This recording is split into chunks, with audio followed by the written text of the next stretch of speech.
Good afternoon. Today is January 26th. We hope that you've been being blessed thus far by our videos in the month of January as we've been sharing Proverbs with you. We want to encourage you to always read a full chapter each day in the month of January. Proverbs is filled with so much wisdom, and we hope that it's blessing you as much as it's being a blessing for us. So today in chapter 26, as always, I'll read a few of the different scriptures and then expound on them. But we definitely want you to read the full chapter. It'll bless your life. So verse 1 says, "A snow in summer and rain in harvest, so honor is not fitting for a fool." So what we realize is during the summertime, we don't even expect it to snow. And in the um, winter time, or in the summertime, we don't expect it to snow at all, right? Or rain during the time of harvest. And so because of that, a rain during harvest, meaning we're picking the crops. We are already getting it up. We wanted the rain so that they will grow once they're here. We don't need any more rain. We want to be able to get out there and pluck that which we have planted. And said those things don't make sense. They don't really go together. Just like the fact giving honor to a fool, it doesn't go together. It, it's not fitting to give honor to a fool. Why encourage a foolish person to continue in their folly? Because we realize a fool's way is surely not God's way. And it's not a way that we would want to follow and have as an example for our own lives. And so, verse 4 says, "Do not answer a fool according to his folly, lest you also be like him. Answer a fool according to his folly, lest he be wise in his own eyes." And so we understand here that when a fool is speaking to you or questioning you or behaving in an irrational manner or behaving in the manner of a fool, how they act, how they behave, how they communicate. If you do the same thing, if you answer or you communicate that same way they're communicating, all you have done is two things. One, showed yourself to be a fool as well, and you've also shown the foolish person that their way is right. Their way is the right way. How they handle the matter is the way that it should be. And so we don't want to encourage any of those things, nor do we want to be like that. I always say when you're angry, and you're speaking to someone who's angry, if both of you all are yelling back and forth or cursing at one another, what's going to get resolved from that? Not anything. One of you have to have the wisdom to look, be silent, walk away, or something. Because one thing for sure, a fool can't argue with himself. And so as we go on, we see here that it talks about he who sends a message by the hand of a fool cuts off his own feet and drinks violence. It's important. If you have something important you're trying to deliver, or if you're confiding in someone for counsel, and you speak those things that you're dealing with or going through by a fool, and then you have them carry a message for you, mm, it probably won't get to the intended recipient the same way that you delivered it.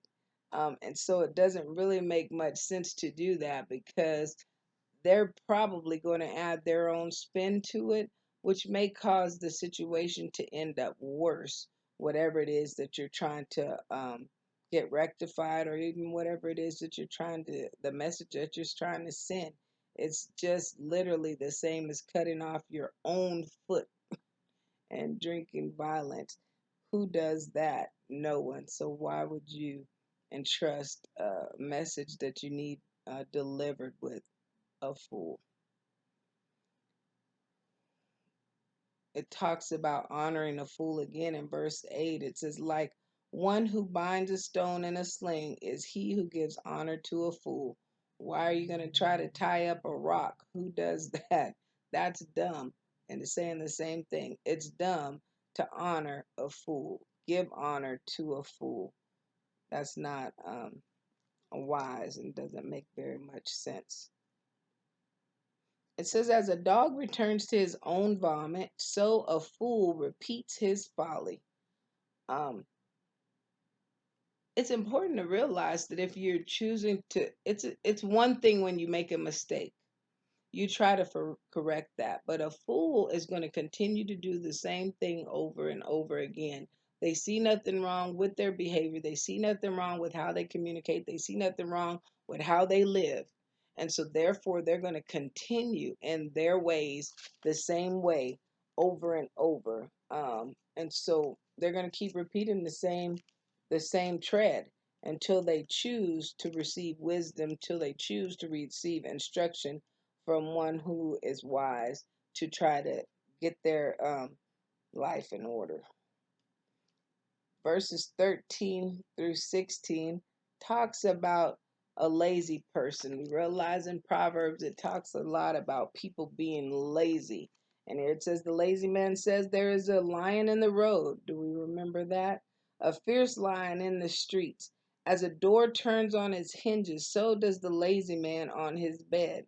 The lazy man buries his hand in the bowl. It wearies him to bring it back to his mouth. The lazy man is wiser in his own eyes than 7 men who can answer sensibly. Someone who is lazy has no desire, no get up and go to do anything, and they probably will not prosper in any way, or they won't be successful, that's for sure. And so they're always looking for an excuse not to work. They're always looking for an excuse to do anything other than work. And so we don't want to be that type of a person that all you do is just like the hinges turn on the door. All they do is turn and from one end of the bed to the other. Um, and it's pretty sad when you put your hand in the bowl to eat, but you're too lazy to lift it up so that your hand will come up to your lips to feed yourself. And they, in their own thoughts, think that they are wise in the life that they're living. But the reality is they're not wise. And you can't really tell them anything because they're not trying to listen, they're not trying to learn, and they surely aren't trying to work to try to become successful or try to do better for themselves. And so, um, we don't need to be that type of a person. Verse 18 says, like a madman who throws firebrands, arrows, and death is the man who deceives his neighbor and says, I was only joking. This person is not trustworthy. This person who says, oh, I was just playing, I was just playing. Well, when they deceived you, when they did something against you, when they've spoken negative, when they've slandered, whatever they may have done, guess what? And then I was just joking. It's literally like a madman with a fiery darts throwing them. Someone who is definitely not trustworthy and someone you should be aware of, be weary of. Someone's always trying to do things to be deceptive, and then when they're caught in the midst of their deception, they say, oh, I was just playing. Those are the type of people you need to be weary about because they are not out for your best interest. It's not out for your good. And so those are the type of people you really want to watch out for. And be careful when you choose to be in the presence of them. The Bible says here in verse 23 that the words of a 22, the words of a talebearer are like tasty trifles, and they go down into the inmost body. Fervent lips with a wicked heart are like earthenware covered with silver dross. He who hates disguises it with his lips and lays up deceit within himself. When he speaks kindly, do not believe him, for there are 7 abominations in his heart. Though his hatred is covered by deceit, his wickedness will be revealed before the assembly. Let me tell you, a person who has hatred and wickedness in their heart and are slanderers of people, guess what? that is a person who uh, uh, um, is not pleasing, first off, in the sight of God, but they're definitely not trustworthy, and they're definitely someone that you don't want to be. It reminds us of Proverbs chapter 6 and verse 16, where it was speaking of there are 6 things that the Lord hates, 7 that are an abomination to him. And we realize that's a proud tongue and lying lips and um, the different things, a slanderer, a whisperer, a gossip.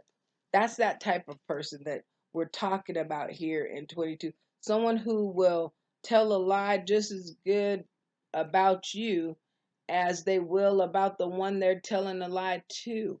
These people, slanders, gossips, whispers, um, they are telling stories that might, for the most part, make people really want to run and listen to what they have to say. But in the reality, it's designed to destroy the person that they're speaking of. Why? Because in their heart, they literally have hatred for them. Um, some people say, well, I don't care about this person or I don't care about that person. But if you are always having something negative to say about a person, if you always want to throw a little slug about a person, if you're always trying to have a gossip word about a person, guess what? You might say you don't care about that person, but it literally means that there are 7 abominations in your heart. And those 7 abominations that are in your heart, it's not pleasing to God, right? As I said, the seven things are, as we found in Proverbs chapter 6, verse 16. These 6 things does the Lord hate. Yes, 7 are an abomination unto him: a proud look, a lying tongue, hands that shed innocent blood, a heart that devise wicked imagination, feet that be swift to run into mischief, a false witness that speaks lies, and he that sows discord among the brethren. When you are lying and a talebearer, you easily are sowing discord amongst the brethren, and you are not, and it's not pleasing in God's sight. Says in 27 and 28, whoever digs a pit will fall into it, and he who rolls a stone will have it rolled back on him.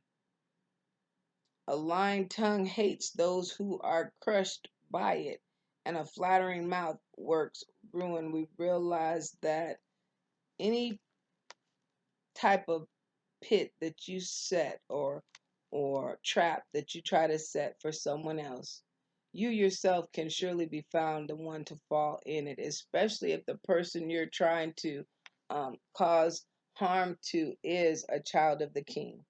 As we are Christians, as we love the Lord, God is our protector and our avenger.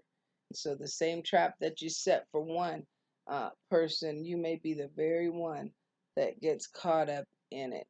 And so we know that once again it talks about this thing, keeps continually reiterating about a lying tongue hates those who are crushed by it. The one you're lying on, you literally hate that person.